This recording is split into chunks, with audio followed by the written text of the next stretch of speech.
I rise tonight with a sad and heavy heart. Today we should be standing together, reflecting on a year of bipartisanship and working to answer our country's call and their challenge to address the rising cost of health insurance in our country. Today, this body, this institution, enshrined in the first article of the Constitution by our founding fathers as a sign of the importance they placed on this House, should be looking with pride on this legislation and our work. But it is not so. No, today we're standing here looking at a health care bill that no one in this body believes is satisfactory. Today we stand here amidst the wreckage of what was once the respect and honor that this House was held in by our fellow citizens. And we all know why it is so. We have failed to listen to America. And we have failed to reflect the will of our constituents.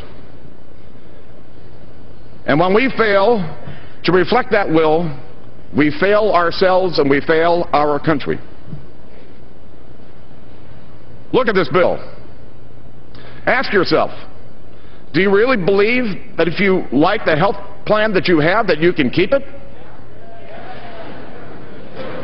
No, you can't. In this economy, you can't say that. In this economy, with this unemployment, with our desperate needs for jobs and economic growth, is this really the time to raise taxes, to create bureaucracies, and burden every job creator in our land? The answer is no. Can you go home and tell your senior citizens that these cuts in Medicare will not limit their access to doctors or further weaken the program instead of strengthening it? No, you cannot. Can you go home and tell your constituents with confidence that this bill respects the sanctity of all human life and that it won't allow for taxpayer funding of abortions for the first time in 30 years? No, you cannot. And look at how this bill was written. Can you say it was done openly? With transparency and accountability? Without backroom deals and struck behind closed doors? Hidden from the people? Hell no, you can't! Have you read the bill? Have you read the reconciliation bill? Have you read the manager's amendment? Hell no, you haven't!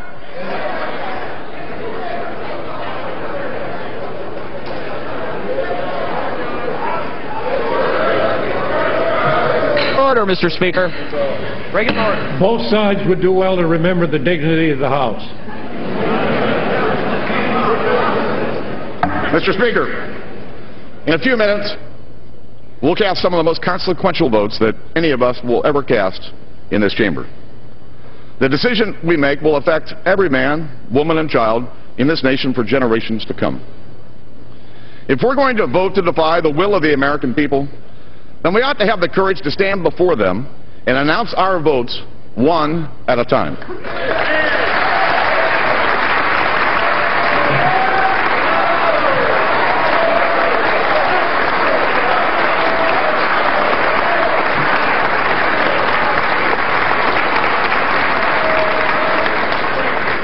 I sent a letter to the Speaker this week asking that the call of the roll be ordered for this vote.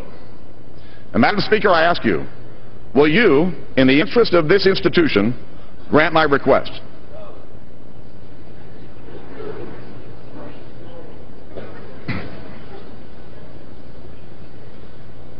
Will you, Mr. Speaker, grant my request that we have a call of the roll?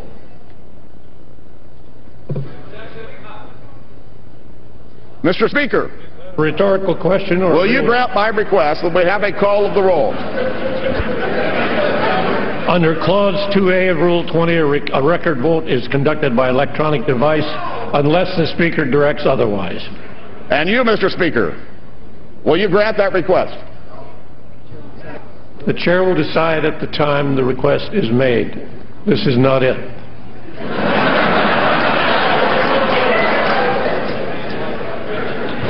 My colleagues, this is the people's house.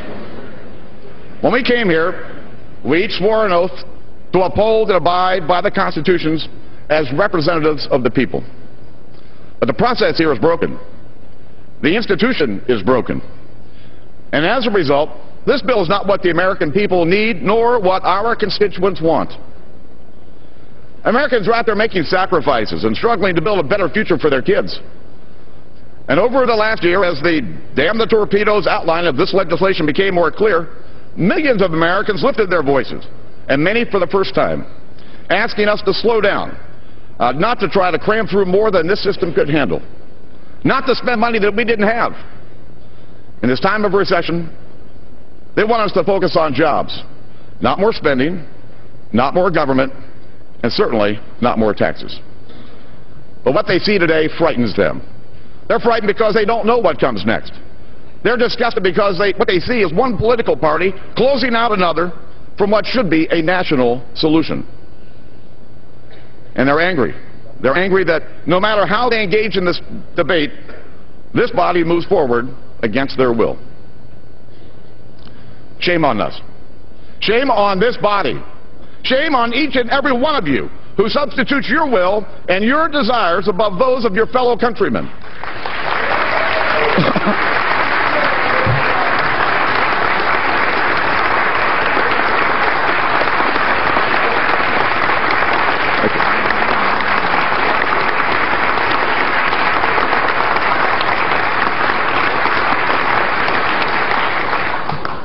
Around this chamber, looking upon us, are the lawgivers. From Moses to Gaius to Blackstone to Thomas Jefferson. By our actions today, we disgrace their values.